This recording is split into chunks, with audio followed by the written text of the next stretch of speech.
Legado Lovecraft. Biblioteca sonora de horror cósmico.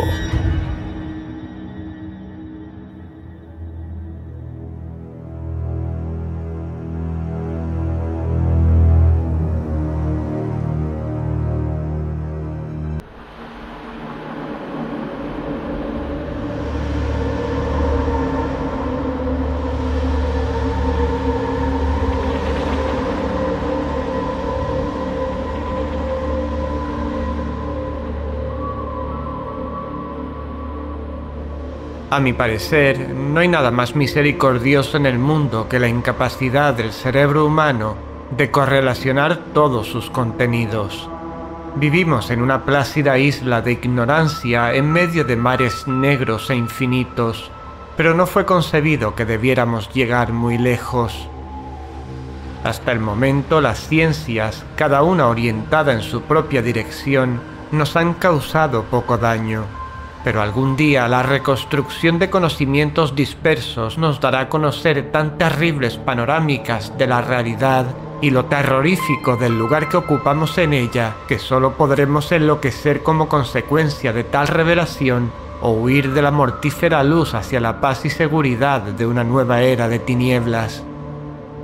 Los teósofos han adivinado la imponente grandeza del ciclo cósmico en el que nuestro mundo y la raza humana no son sino un incidente transitorio.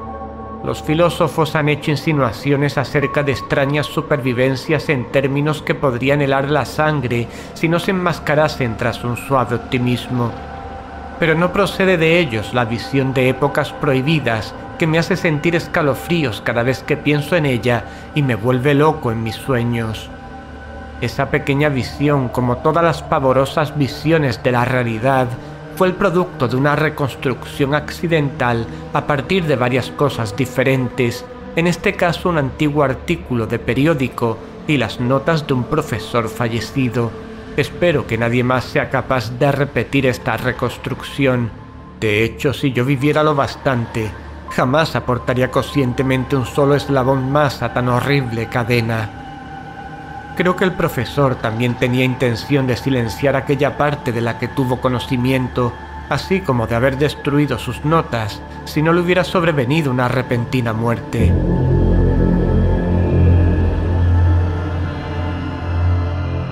Mi conocimiento del asunto se remonta al invierno de 1926-1927, momento en que tuvo lugar la muerte de mi tío abuelo George Gamel Engel, profesor emérito de filología semítica en la Universidad de Brown, en Providence, Rhode Island.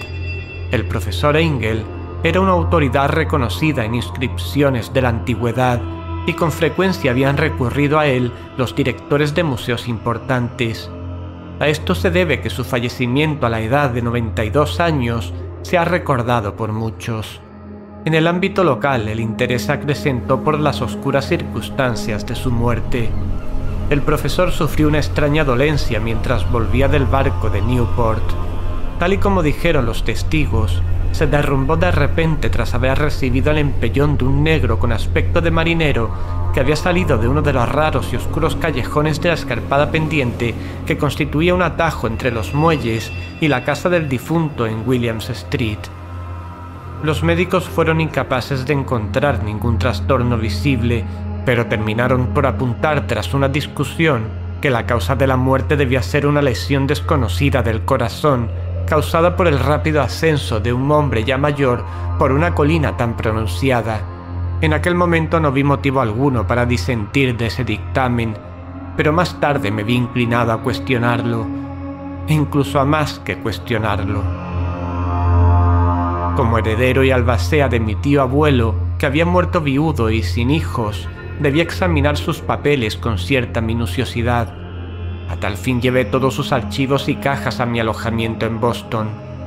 La mayoría del material que correlacioné será publicado más adelante por la Sociedad Americana de Arqueología, pero había una caja que me resultó sumamente misteriosa y que me sentía reacio a enseñar a otros ojos que los míos. Estaba cerrada, y no encontré la llave hasta que se me ocurrió buscar en el llavero que el profesor llevaba siempre en su bolsillo. Entonces pude abrirla. pero parece que fuera solamente para toparme con una barrera más fuerte e infranqueable. ¿Cuál podía ser el significado de aquel extraño bajorrelieve de arcilla y de los inconexos apuntes, notas y recortes que encontré? ¿Había comenzado mi tío a creer semejantes supercherías en sus últimos años? Decidí emprender la búsqueda del excéntrico escultor responsable de aquel claro trastorno de la paz mental de un anciano. El bajorrelieve era una tosca pieza rectangular de algo más de 2 centímetros de grosor y con una superficie de unos 13 por 15, de origen evidentemente moderno. Por el contrario, su diseño distaba mucho de resultar moderno en lo que se refiere al tema y a lo sugerido por la obra, ya que aunque los caprichos del cubismo y el futurismo son muchos y descabellados, no suelen servir para reproducir la enigmática regularidad que se esconde tras la escritura prehistórica, y ciertamente el grueso de aquellos diseños parecía ser algún tipo de escritura. Sin embargo, y a pesar de estar muy familiarizado con los papeles y colecciones de mi tío, la memoria me fallaba al intentar identificar a qué tipo pertenecía o incluso al intentar recordar alguna pista de la más remota afinidad de aquella con otras escrituras. Sobre esos presuntos jeroglíficos se encontraba una figura con evidente propósito pictórico, aunque su ejecución impresionista impedía hacerse una idea clara de su naturaleza. Parecía tratarse de algún tipo de monstruo, un símbolo que lo representase o una forma que solo una imaginación enfermiza podría llegar a concebir. No estaría traicionando al espíritu de aquella cosa si digo que mi imaginación, algo calenturienta de por sí, creía percibir en ella de forma simultánea las figuras de un pulpo, un dragón y una caricatura de ser humano. Una cabeza viscosa y cubierta de tentáculos destacaba sobre un cuerpo grotesco y escamoso con unas alas rudimentarias, pero era el perfil general de toda ella lo que resultaba más espantoso. Detrás de la figura quedaba insinuado un ciclópeo trasfondo arquitectónico. Los escritos que acompañaban a aquella rareza, dejando a un lado un montón de recortes de prensa, habían sido escritos hace poco de la mano del profesor Engel y no había pretensión literaria alguna en su estilo.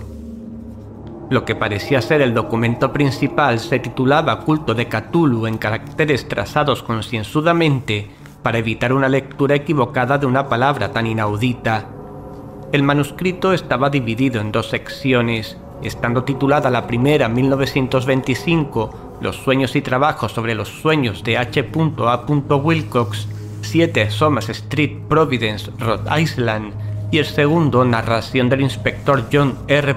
Legras, 121 Bienville Street, Nueva Orleans, L.A. 1908, A.A.S.MTG. Notas sobre los mismos y sobre el relato del profesor Webb. El resto de los papeles manuscritos eran notas breves, algunas de ellas acerca de extraños sueños de personas diversas y otras menciones de libros y revistas teosóficos, particularmente el Atlantis y el continente perdido de Lemuria de W. Scott Elliot. El resto eran comentarios acerca de longevas sociedades secretas y cultos secretos, con referencias a varios pasajes de fuentes mitológicas y antropológicas, como puedan ser la rama de oro de Fraser y la brujería en la Europa occidental de la señorita Murray. Los recortes aludían a extrañas enfermedades mentales y a una ola de locura o demencia colectiva que tuvo lugar en la primavera de 1925. La primera mitad del manuscrito principal daba cuenta de un suceso bastante peculiar. Parece ser que el 1 de marzo de 1925, un hombre moreno y delgado, de aspecto neurótico y excitado, se presentó en la casa del profesor Engel llevando el singular bajorrelieve, todavía húmedo y fresco. En su tarjeta de visita aparecía el nombre de Henry Anthony Wilcox, y mi tío lo reconoció como el Benjamín de una excelente familia que le resultaba conocida. En los últimos tiempos, el joven Wilcox había estado estudiando escultura en la Escuela de Diseño de Rhode Island y viviendo solo en el edificio Flor de Lis, cercano a dicha institución. Wilcox era un joven precoz de genio reconocido, pero de una gran excentricidad, y ya desde la niñez había entusiasmado a la gente con las extrañas historias y sueños que tenía por costumbre a relatar. Decía de sí mismo que era psíquicamente hipersensible, pero la gente formal de aquella antigua ciudad comercial le tomaba simplemente por un tipo rarito. Al no mezclarse demasiado con sus compañeros de estudio, se apartó gradualmente de la vida social y en aquel momento solo tenía contacto con un grupo de estetas de otras ciudades. Incluso el Club de Arte de Providence, en su celo conservacionista, lo dejó por imposible. Con motivo de la visita, según se leía en el manuscrito del profesor, el escultor pidió bruscamente la ayuda de mi tío para que, dados sus conocimientos arqueológicos, identificara los jeroglíficos del bajorrelieve. Habló de una manera tan distraída y afectada y que indicaba tal presunción que anulaba cualquier simpatía que pudiera sentirse por él. Mi tío le contestó con cierta brusquedad, ya que la notable frescura de la tablilla implicaba parentesco con cualquier cosa excepto con la arqueología.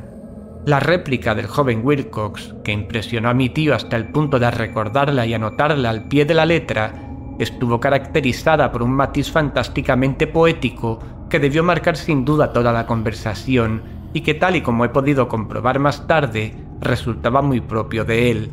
Lo que dijo fue: «Claro que es nueva. La hice la pasada noche en un sueño que tuve sobre extrañas ciudades. Si los sueños son más antiguos que la ensoñadora Tiro, la contemplativa Esfinge o la misma Babilonia cercada de jardines». Fue entonces cuando comenzó su inconexo relato, que de repente avivó un recuerdo aletargado de mi tío y se ganó su fervoroso interés. La noche anterior había tenido lugar un leve terremoto, el de mayor intensidad de los últimos años en Nueva Inglaterra, y la imaginación del joven Wilcox había resultado fuertemente afectada. Al irse a dormir, tuvo un sueño sin precedentes sobre ciclópeas ciudades de titánicos sillares de piedra y monolitos que alcanzaban el cielo, chorreando todo el conjunto légamo de color verde y anunciando un horror latente. Los muros y pilares estaban cubiertos de jeroglíficos, y desde algún punto bajo del suelo le llegó una voz que no era tal. Una sensación caótica que tan solo la imaginación podría transliterar en sonido, cosa que intentó hacer por medio de un revoltijo casi impronunciable de letras. Sí, creo que sonaba algo así como Cthulhu Fang.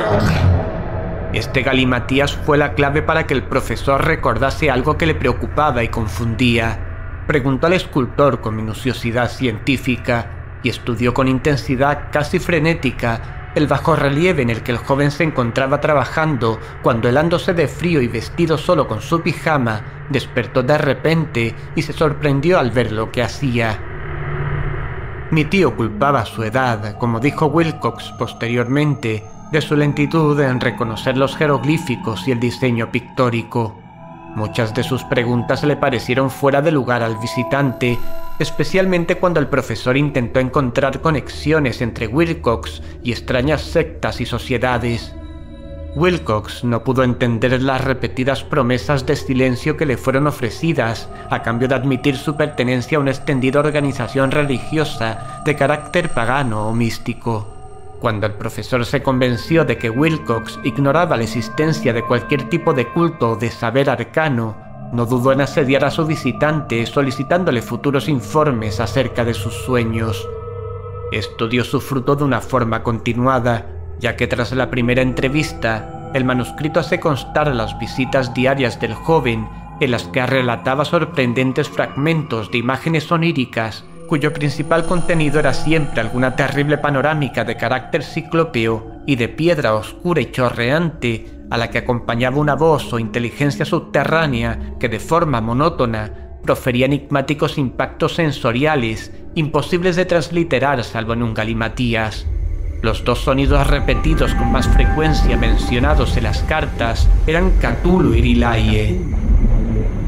El 23 de marzo, según apuntaba el manuscrito, Wilcox no apareció. Las pesquisas en su alojamiento revelaron que había sido asaltado por una especie inusual de fiebre y que había sido llevado a la casa de su familia en Waterman Street. Wilcox había estado gritando durante la noche, despertando a varios de los otros artistas que vivían en la residencia, y desde entonces solo había manifestado estados alternativos de inconsciencia y delirio. Mi tío se apresuró a telefonear a la familia, y desde ese momento en adelante prestó una gran atención al caso, llamando a menudo a la consulta del Dr. Toby en Sawyer Street, al enterarse de que era el médico de Wilcox.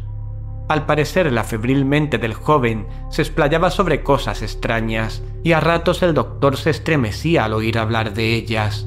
Tales visiones no se limitaban a la repetición constante de cosas soñadas con anterioridad, sino que aludían locamente a una gigantesca cosa de kilómetros de altura que caminaba o se movía pesadamente. En ningún momento llegó a describir por completo a aquel ser, pero algunas palabras frenéticas y ocasionales, repetidas por el Dr. Toby, convencieron al profesor de que debía ser idéntico a la monstruosidad sin nombre que había tratado de representar en aquella figura esculpida en sueños. El doctor añadió que cualquier referencia a este objeto suponía sin excepción el preludio del hundimiento del joven en un estado letárgico. Extrañamente su temperatura no estaba muy por encima de la normal, pero su condición por lo demás indicaba la presencia de una auténtica fiebre y no de un trastorno mental. Alrededor de las 3 de la tarde del 2 de abril, todo rastro de la enfermedad de Wilcox desapareció de repente. Este se sentó sobre la cama, asombrado de encontrarse en casa de sus padres y completamente ignorante de lo acontecido en los sueños o la realidad desde la noche del 22 de marzo. Tras darle el alta al médico, Wilcox tardó solo 3 días en volver a su alojamiento, pero en adelante dejó de interesar al profesor Engel. Todo rastro de sueños extraños se había desvanecido al llegar a su recuperación, y mi tío dejó de tomar nota de sus visiones oníricas tras una semana de explicaciones irrelevantes y sin sentido acerca de sueños corrientes. Aquí termina la primera parte del manuscrito, pero algunas referencias a ciertas notas dispersas me dieron mucho en lo que pensar, hasta el punto de que solo el arraigado escepticismo que caracterizaba mi filosofía por aquel entonces era capaz de explicar mi continua desconfianza por el artista. Las notas en cuestión eran las que describían los sueños de varias personas a lo largo del mismo periodo en que el joven Wilcox había experimentado sus extrañas visitaciones. Parece ser que mi tío inició rápidamente un sistema increíblemente ramificado de investigación entre casi todos los amigos a los que podía preguntar sin parecer impertinente acerca de sus sueños nocturnos, así como de la fecha de cualquier visión fuera de lo común que hubieran experimentado en tiempos recientes. Según parece, la acogida de su solicitud resultó muy variada, pero al menos debió recibir más respuestas de las que una sola persona podría ser capaz de atender sin la ayuda de un secretario. La correspondencia original no ha sido conservada, pero sus notas al respecto forman un minucioso y significativo resumen. La gente normal de la vida social y de los negocios, la sal de la vida de la sociedad de Nueva Inglaterra, dio un resultado negativo casi en su mayoría, aunque hubo algún que otro caso aislado de intranquilas e indefinidas visiones nocturnas, siempre entre el 23 de marzo y el 2 de abril, periodo que coincidía con el delirio del joven Wilcox. Aquellos dedicados a la ciencia no resultaron mucho más afectados, aunque 4 casos de vagas descripciones podían sugerir la existencia de visiones fugaces de extraños paisajes. Incluso uno de ellos hacía mención a un miedo ante algo anormal que pudiera sobrevenir. Fue de los artistas y poetas de quienes llegaron las respuestas pertinentes, y sé perfectamente que se hubiera desatado el pánico entre ellos de tener posibilidad de comparar sus notas. A la vista de aquello, y faltando las cartas originales, llegué a sospechar que el recopilador había formulado preguntas tendenciosas o que había redactado la correspondencia de forma que quedase corroborado lo que él, de forma latente, estaba resuelto a confirmar. Este es el principal motivo por el que continué pensando que Wilcox, de alguna forma al corriente de ciertos datos del pasado en posesión de mi tío, había estado aprovechándose del veterano científico. Las respuestas de aquellos estetas daban forma a una inquietante historia. Desde el 28 de febrero al 2 de abril, una gran proporción de ellos había soñado con cosas muy extrañas, siendo la intensidad de estos sueños incongruentemente mayor durante el periodo correspondiente al delirio del escultor. Más de la cuarta parte de los que informaron acerca de algo decían haber tenido visiones y escuchado sonidos no muy distintos de los que Wilcox había descrito. Alguno de los soñadores confesó haber sentido un miedo intenso hacia una cosa gigantesca e innombrable, visible casi al final. Uno de los casos descritos con más énfasis en las notas fue realmente lamentable. El sujeto, un arquitecto de renombre con ciertas inclinaciones hacia la teosofía y el ocultismo, enloqueció violentamente el día del ataque de Wilcox y falleció unos meses más tarde tras gritar de manera incesante que le salvaran de un ser huido del mismísimo infierno. Si mi tío hubiera hecho referencia a estos casos por el nombre y los apellidos, y no mediante un número, yo mismo hubiera hecho un intento de corroborar todo mediante una investigación, pero tal como estaban, solo tuve éxito en seguir la pista a unos cuantos. Sin embargo, estos confirmaron lo registrado en las notas. Con frecuencia me he preguntado si todos los sujetos encuestados por mi tío se sentirían tan confundidos como estos pocos. Es mejor que jamás reciban explicación alguna al respecto. Los recortes de prensa, como ya he dado a entender, aluden a casos de pánico, manía y excentricidad que tuvieron lugar durante el periodo en cuestión. Sin duda, el profesor Engel debió contratar los servicios de una agencia de recortes de prensa, ya que la cantidad de extractos era enorme y estos procedían de fuentes muy diversas, repartidas por todo el globo. Uno trataba acerca de un suicidio nocturno en Londres, donde una persona que dormía sola había saltado por una ventana tras proferir un grito espantoso. Había otro que consistía en una inconexa carta dirigida al director de un periódico sudamericano, en la que un fanático deducía un catastrófico futuro a partir de ciertas visiones que había tenido.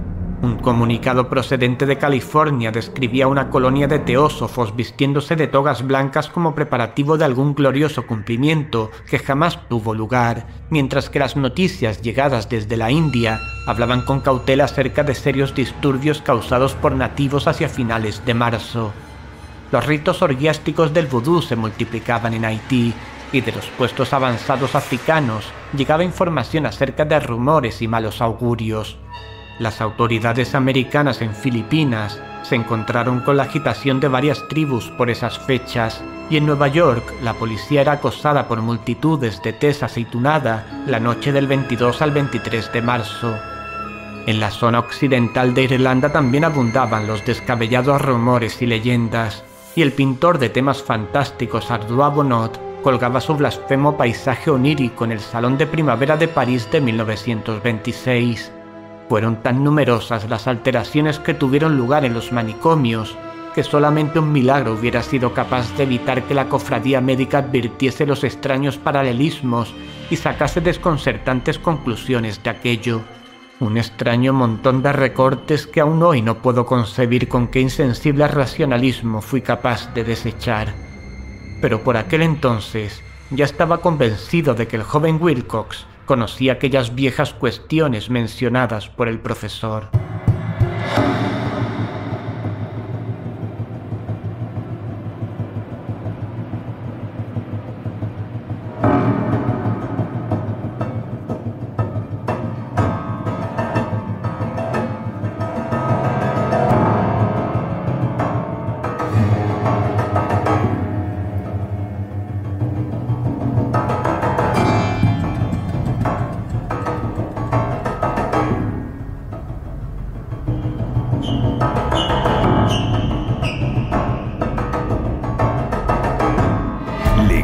Lovecraft, biblioteca sonora de horror cósmico. Una audioserie temática narrada, dirigida y montada por Antonio Reverte para terror y nada más, y nada más. Me gusta el comentario. Mantienen a raya a los innombrables.